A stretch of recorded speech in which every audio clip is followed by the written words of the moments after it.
Ya, akhirnya saya berada di Negeri Sembilan. lagi ya? Onde randang orang Solo lama tuh. Abang orang Minang. Onde, di mana kampung bang? Orang Minang, orang awak matamu orang awak. Onde. Ya Allah.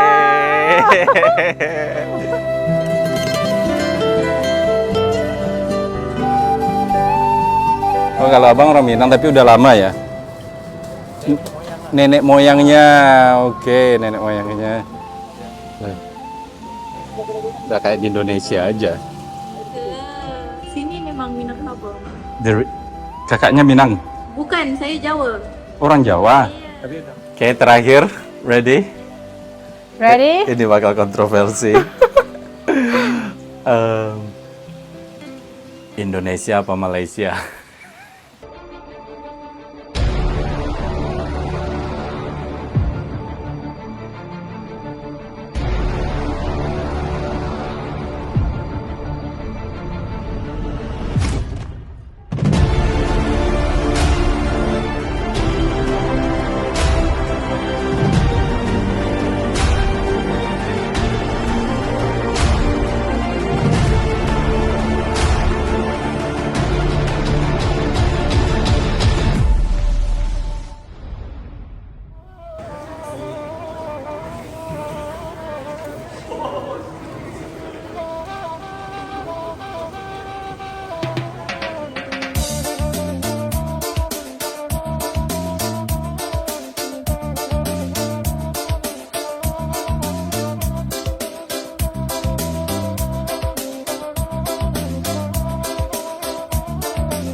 Assalamualaikum warahmatullahi wabarakatuh. Kembali lagi bersama saya Airport. Kali ini saya sudah berada di Minangkabau Airport. Itu salah satunya airport di Sumatera Barat.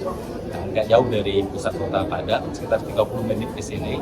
Banyak orang yang mikir, gimana sih cara pergi ke luar negeri? Ini simpel aja sebenarnya. Kalau pergi ke luar negeri yang jelas, kalian sudah ada tiket, ada akomodasi.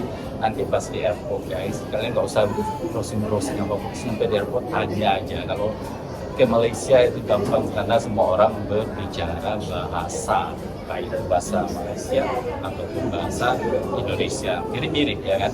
Anyway, nah kali ini saya mau terbang ke Malaysia, transit Malaysia, kemudian saya pergi ke Jogja untuk menemui Bu Menteri. Tapi Bu Menteri ya pastinya nggak di videoin. Alasannya private banget dan pokoknya the best solution antara kita adalah tidak di videoin, itu aja. Nggak mungkin saya menjabarkan semuanya, tapi mungkin ini adalah solusi terbaik. Saya udah bahas sebelumnya. So anyway, nanti saya di Jawa itu sekitar 10 atau 15 hari tergantung suasana kalau saya boleh jujur. Kemudian saya balik lagi ke Padang. Saya pilih transit di Malaysia karena Malaysia, tiket dari Padang ke Malaysia lumayan murah dibandingkan Padang ke Jakarta. Padang ke Jakarta udah lebih dari 1 juta, sementara dari Padang ke Kuala Lumpur itu cuma 300.000, right? Dan kita punya paspor Indonesia, nggak bayar kan, nggak ada visa segala macam. Kemudian dari Kuala Lumpur ke Jogja sama 300.000, jadi saya cuma bayar 600.000 itu transit Kuala Lumpur dan Jogja. Tapi kalau dari Padang ke Jogja transit di Jakarta itu bisa nyampe 2 jutaan one way, alright? Jadi ini 2 jutaan udah return. Jadi karena transit di Malaysia, saya mau lusukan dulu di salah satu provinsi di Malaysia yaitu Negeri Sembilan. Nah Negeri Sembilan ini punya sejarah, punya ikatan erat dengan Minangkabau. Makanya banyak orang Malaysia ataupun orang Sumatera bilang kita itu serumpun. Nah ini bakal kontroversi nih, karena Indonesia bukan hanya orang Melayu, tapi Sumatera itu mayoritas kami di sini adalah Melayu. Begitupun juga Melayu di Malaysia. Jadi disitulah kita pikir kita serumpun. Anyway, serumpun mungkin tapi beda negara.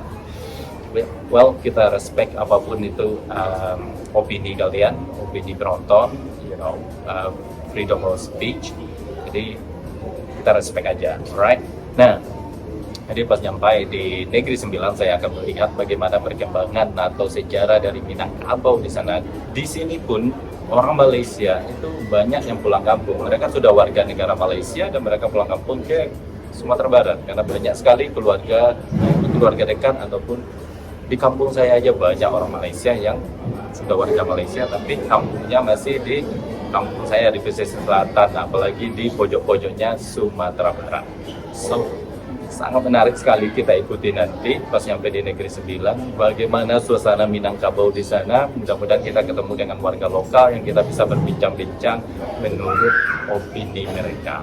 Alright, so I cannot wait untuk mengeksplor Negeri Sembilan di Malaysia. So, sudah waktunya mau terbang dengan AirAsia ke Kuala Lumpur. Let's go, guys. Let's go.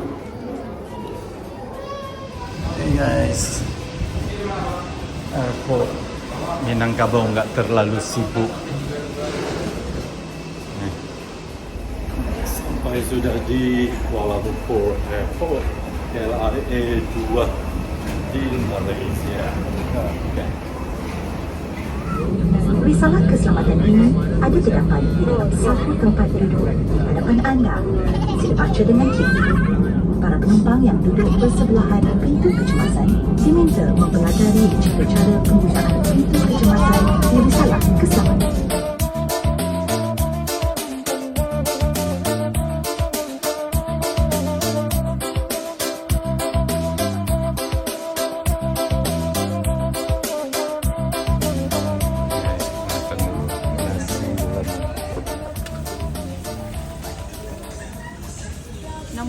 Ada nasi lemaknya, Bu? Nasi lemak tak ada. Nasi ayam, nasi putih, ayam kunyit, ayam bempang, daging kunyit, nasi Ini kerabu. Masakan Malaysia ya? Kalau nasi kerabu ni masakan Kelantan. Kelantan. Malaysia, Kelantan Malaysia. Ada nasi putih, nak ayam ni pun boleh. Yang seperti sama ayam. Jadi bungkus ya? Ha. Oke. Ini nasi kuning. Nasi ayam. Nasi ayam. Seperti apa bentuknya? Ini nasinya. Lepas tu ayam berempah ni, lepas tu ada sambal dia, kicap, ada sup. Oke. Boleh? Ya, itu aja. Nak ayam mana? Ayam Paha. enggak. Dada aja. Mak apa tu?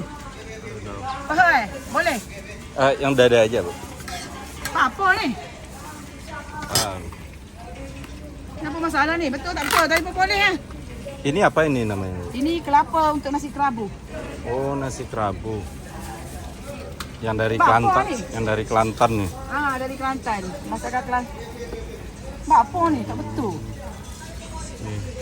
Boleh videoin ya, Bu ya? Hah? Boleh di videoin ya? Boleh. Ni nasi kerabu, dia nasi warna biru. Oh. Itu macam gambar. You tengok gambar tu. Gambar. Hai, buka semua. Right, this nasi kerabu. Ayam berempah. Ini nasi apa? Nasi kerabu, tu laksa. Let's say first. Berapa ini, Bu? RM7. RM7. Ya. Ada sambalnya dalam Ibu ya? Ada. Sup tu ada sendoknya, ambil Oh iya. Ini di tren boleh makan nggak? Boleh. Boleh. Boleh, tak ada masalah. Buka kantuk anoneng dia. Ada apa? Cuaca tak Terima kasih, Bu. Tak senyum. No, kaki tiba ini besar. Orang Malaysia asli. Melayu. Jual nasi. Tak makan nanti di dalam. Ada pemandangan. Alright guys, nah sekarang ini saya berada di apa namanya tadi stasiunnya ya, kayak pakai selatan itu. Nanti kita baca. Anyway, kalau kalian dari airport mungkin beda, tapi kalau kalian di pusat kota Kuala Lumpur, kalian ambil train ke Bandar Tasik Selatan. Nah itu di sini kalau mau ke Seremban. Seremban adalah ibu kota dari Negeri Sembilan, di mana yang dipengaruhi banyak pengaruh dari suku Minangkabau.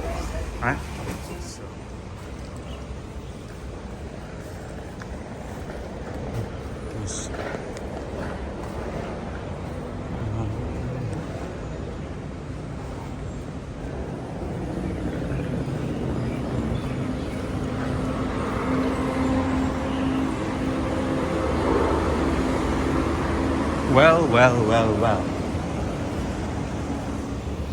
Saya nggak terlalu banyak bahas tentang Kuala Lumpur karena Kuala Lumpur tidak hanya 100% tentang the real Malaysia.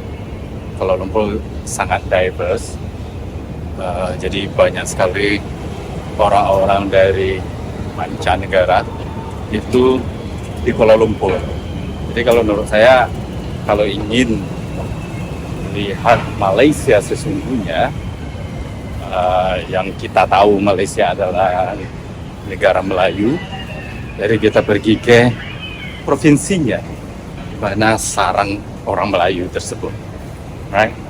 Kalau di sini katanya cuma 45% orang Melayu, kemudian Chinese, kemudian Indian, kemudian bule-bule juga ada di sini. Dan ya, I have no comment about this city. Kalau Kuala Lumpur mungkin setiap orang akan berbeda pengalamannya, so everybody have their own opinions. Kalau kalian have a good time, maka kalian bilang kota tersebut bagus. Tapi kalau kalian nggak good time, you know. Jadi saya cuma transit aja di Kuala Lumpur karena saya udah puluhan, mungkin hampir ratusan kali ke sini karena dekat dari kota saya, Padang, Sumatera Barat.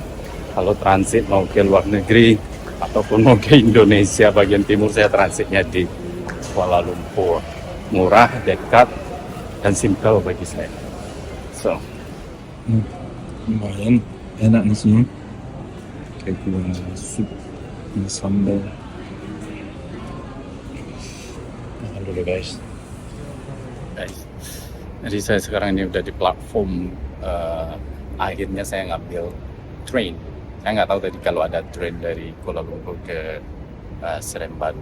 Jadi saya antri dulu tadi di tempat bus station ya. Jadi jangan keliru kalau kalian ke sini. Kalau mau cepat mungkin lewat train. Stasiunnya kalau sama mobil bus itu antrinya 1 jam, panjang banget. Kemudian pelayanannya not friendly sama sekali. Saya nanya, belum aja nanya, lihat kabur petugasnya. So unfriendly so much, benar-benar unfriendly. So nah, dan udah nunggu 1 jam. Kemudian akhirnya hampir saya memutuskan untuk nggak jadi aja. Tapi ternyata di counternya, yang di counter sih friendly, tapi staff yang keliaran yang kita mau minta tolong gitu, enggak. Di staffnya bilang ke sini tren masih satu area, jadi gampang kok kalau dari kotanya langsung aja lu lihat KTM, oke. Nah, kita ke Seremban nggak tahu jam berapa trennya nggak begitu aktif kalau ke luar kota kayaknya.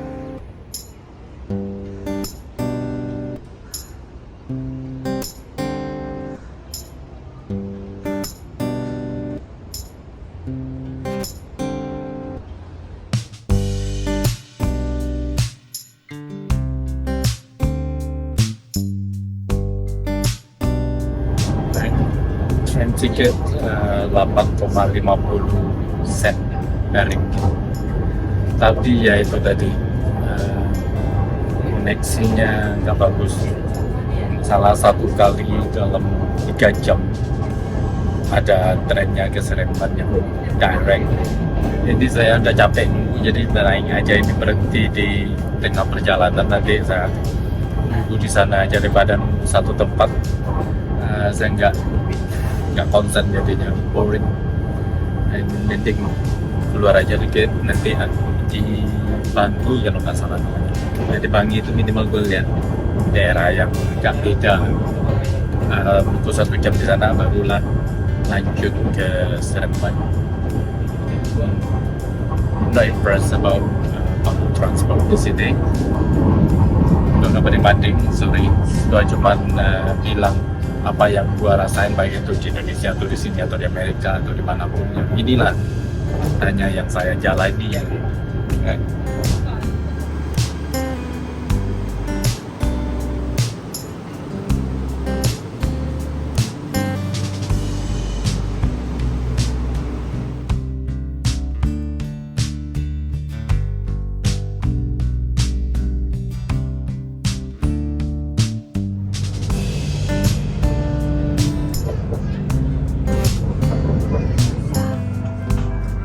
Please mind your step.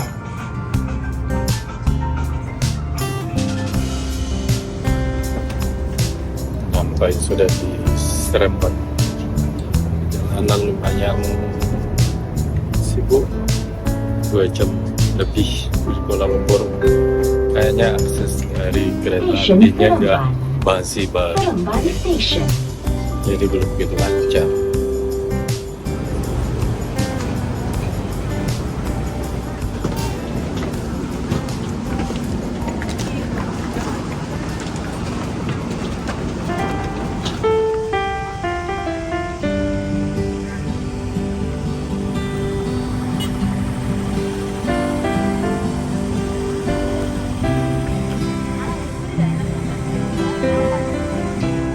Ya, akhirnya saya berada di Negeri Sembilan. Yang dari kecil sebenarnya saya penasaran, karena Negeri Sembilan ini ada pembahasannya waktu saya masih SD, itu dalam mata pelajaran namanya BAM Budaya Alam Minangkabau. Jadi ada juga dulu, saya masih ingat banget waktu ujian, itu salah satu soalnya tempat orang Minang selain di Indonesia itu, di mana tempatnya itu. Jawabannya di Negeri Sembilan. Right. Nah, sekarang ini saya tepat sekali berada di salah satu mungkin pusat kotanya Seremban, karena saya tidak pernah di sini. Seremban adalah ibu kota dari provinsinya Negeri Sembilan, yang nggak jauh dari Kuala Lumpur, sekitar 2 jam atau 1 jaman lah ya. Nah, yang pastinya sebagai orang Minang, saya mungkin nggak ahli di bidang sejarah atau adat di Minangkabau atau di Indonesia, tapi minimal saya punya ide atau punya pengalaman sedikit lah, ilmu sedikit tentang adat suku saya. Nah, kita bisa lihat itu rumah gadang, bukan rumah gadang tapi atap dari ciri khas rumah gadang. Di sini udah ada kelihatannya. Jadi ini berasa kayak di Kota Padang.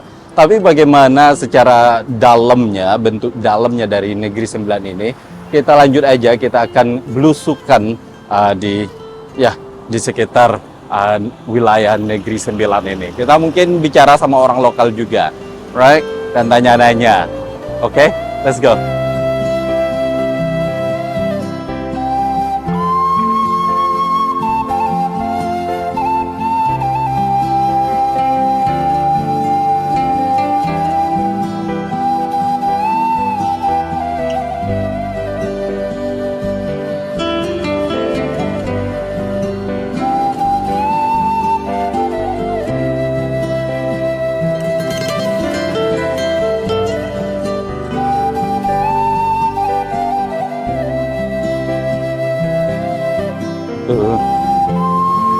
Seremban Negeri Sembilan, taman kotanya.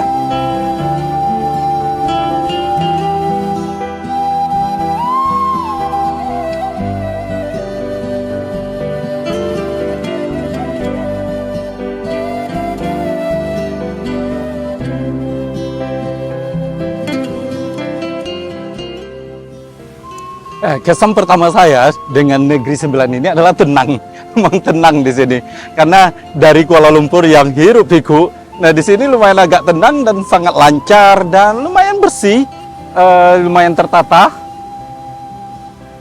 Yang saya lihat dari peninggalan suku Minang atau bentuk dari Minang-Minangnya baru itu aja, mungkin di sana ada. Ayo kita jalan aja dulu.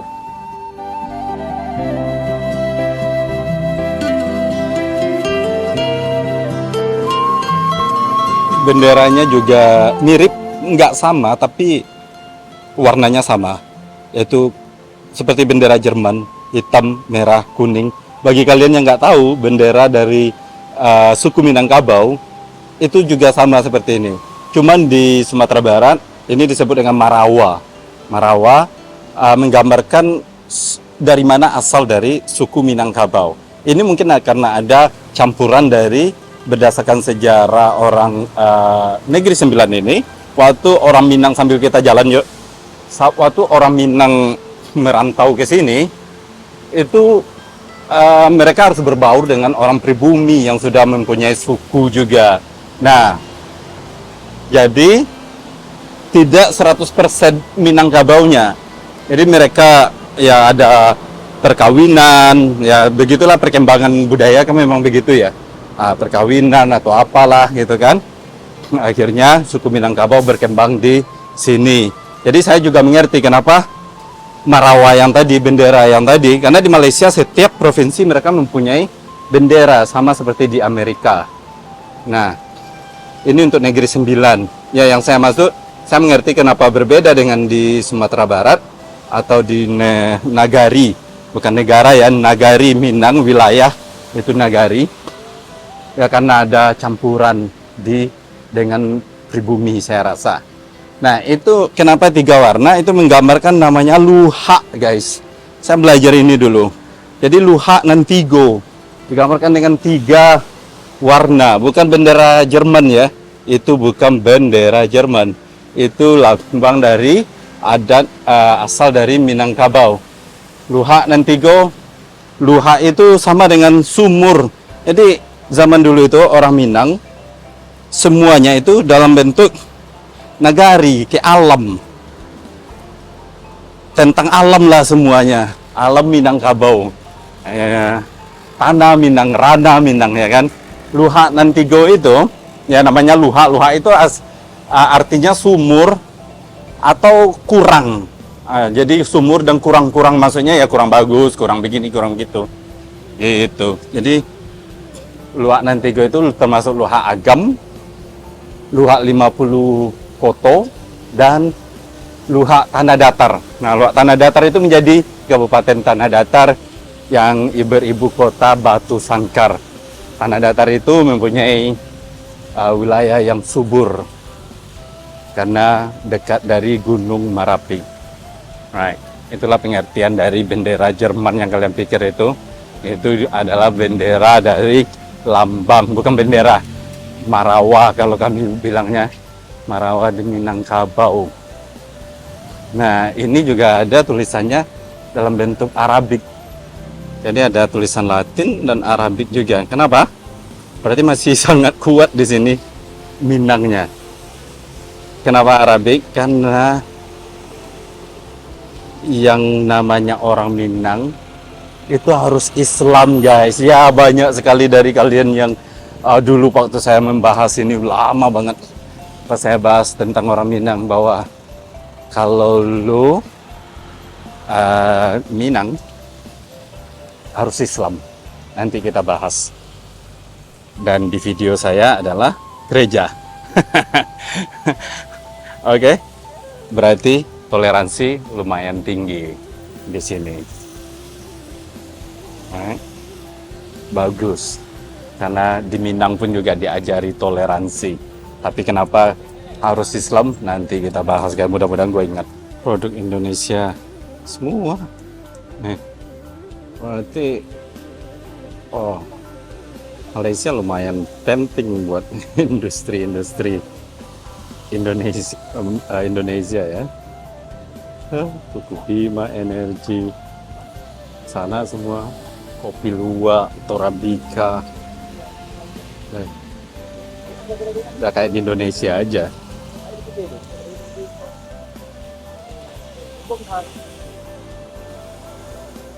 Barusan beli minum di sini ya semuanya itu ada jreng. Ya berasa belanja di kedai orang Indonesia. Produknya mayoritas, kalau saya bilang bukan banyak sih, mayoritas produk Indonesia di kedainya.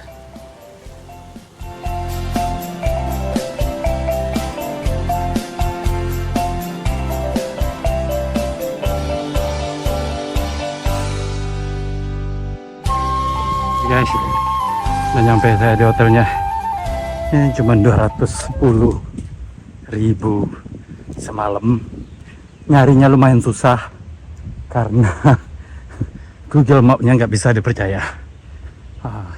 Tadi saya dibawa di basement pas di jalan raya, ternyata hotelnya di atas. Alright, ini masuk. Nice game. Hotel. Assalamualaikum. Halo. Ya. Hotel. Di sini Minangkabau ya sukunya ya? Iya, betul. Saya orang Minang. Iya ke. Sini memang Minangkabau. Kakaknya Minang? Bukan, saya Jawa. Orang Jawa? Iya. Tapi udah lama di sini? Tak, baru juga. Baru juga? Tapi bahasa Malaysianya bagus. Berarti panggil Mbak ya? Iya. Mbak E. Dari mana Mbak E? Daripada Jawa. Jawa Tengah. Saya punya atuk semua Jawa. Lepas tu duduk di sini di. Oh, keturunan Jawa. Tapi saya tahu kalau 2 tahun lepas Lebaran balik sana. Oh ya? Iya. Tapi di Jakarta Selatan, bukan di Jawa sudah. Di Jakarta Oh, Selatan. Jadi di bandar. nenek moyangnya yang Iya, di Jawa, betul. Jawa Tengah ya? Tak sure di mana. Tapi sekarang dia orang semua dah pindah di bandar. Oke. Oke. Kalau saya Padang. Oh iya ke? Bilik tingkat. Sunyi-sunyi gimana nih? Main-main angker. Vibe-nya itu loh guys, apa karena ada kuburan bulan Cina di belakang. Oh ya Allah. Bagus banget. 200.000. Alright. Lah. Teriak lagi lah. Kenapa lo teriak? Tuh, enggak pedat, enggak padek, enggak kuat, enggak kencang. Right. Ini hotelnya. Oh, ya Allah. Ini view-nya. Oke. Enggak mirip di Padang, di Minang. Alright. Oke. Apa itu? Aduh. Alright. Nah, ini pada roomnya kayak gini nih. High condition. Tapi 200.000 lu mau komplain apa? Ya enggak. Berarti ini kayaknya kamar main bagus dulu. Tuh, shower. Gua wet. Alright. Ada kopi. Oh, katanya no smoking, tapi ada asbak. Alright lah. Lumayan guys, lumayan. Swear, kalau 200.000 lu nggak bisa komplain kalau kayak ini. Ya kan? Bagus. Dan gua nggak komplain. Oke. Sampai sudah seharian di perjalanan, walaupun cuma dekat, tapi transportasinya kurang begitu memuaskan. Anyway, bagus dari tempat-tempat lain atau negara lain. Oke lah ya. Yang saya bilang tadi sebelum saya lupa pembahasannya tadi di cuplikan sebelumnya, bahwa jadi orang Minang atau toleransi di Minang itu seperti apa. Jadi kalau memang benar faktanya, memang kalau kalian mau jadi orang Minang, kalian bisa jadi orang Minang, tapi syaratnya kalian harus Islam. Nggak ada kompromi. Kenapa? Karena orang Minang berpendapat ada basandi syarat basandi kitabullah, nggak bisa dirubah. Jadi adat itu berdasarkan dari kitab Allah. Gimana kalau kalian bukan orang Islam, gimana kamu bisa mengikuti adat orang Minang? Karena semuanya berdasarkan dari kitab Allah, yaitu kitab agama Islam, orang Muslim. Apakah kalian bisa jadi orang tinggal di Minang, terus lahir di Minang, tapi tidak beragama Islam, bisa jadi orang Minang? No. Jawabannya masih tidak. Right? Tapi kalian bisa jadi orang Bukit Tinggi, kalian bisa jadi orang Padang atau orang kampung saya. Itu bisa, kalian bisa disebut dengan orang Padang. atau orang Solo ya, tapi bukan orang Minang guys. Karena itu adalah yang sudah dibikin adatnya sudah begitu. Nah, gimana kalau kalian tinggal di Minangkabau, tapi kalian bukan orang Islam, udah lama di sana, tapi ingin berkomunikasi atau bersosial dengan orang Minang, ya bisa, nggak ada masalah, karena tidak setiap saat itu harus sesuai dengan adat, you know. Ada di mana seperti acara adat itu kan tidak tiap hari. Tapi kalau agama, di agama pun kita bersosialisasi dengan agama lain memang dianjurkan. Jadi nggak ada masalah. Itu saya bilang orang Minang juga karena udah jelas-jelas adatnya itu berdasarkan kitab Allah, ya udah pasti di ajaran Islam toleransi sangat tinggi. Nah, orang Minang harus bertoleransi tinggi. Kalau ada orang Minang yang tidak bertoleransi tinggi, ya berarti dia tidak mengamalkan adat dari ajaran adat Minang dan juga ajaran agama Islam. Simpel aja sebenarnya. Jadi kalau kalian ke Sumatera Barat ada yang bilang orang Minang mau toleransinya kurang karena inilah agama lain beginilah, dengan orang luar begini. Itu bukan orang Minangnya, tapi individualnya yang tidak menjalankan atau mengamalkan ajaran Minang dan ajaran agama Islam. Begitu aja. Kalau orang Minang tidak bertoleransi, berarti mereka tidak mengikuti ajarannya. So, kembali lagi ke individualnya, bukan ke suku atau agamanya, tapi individualnya bagaimana. Dan banyak sekali pengaruh-pengaruh dari sekelompok tertentu, ya bermacam lah. Saya nggak mau membahas hal seperti itu.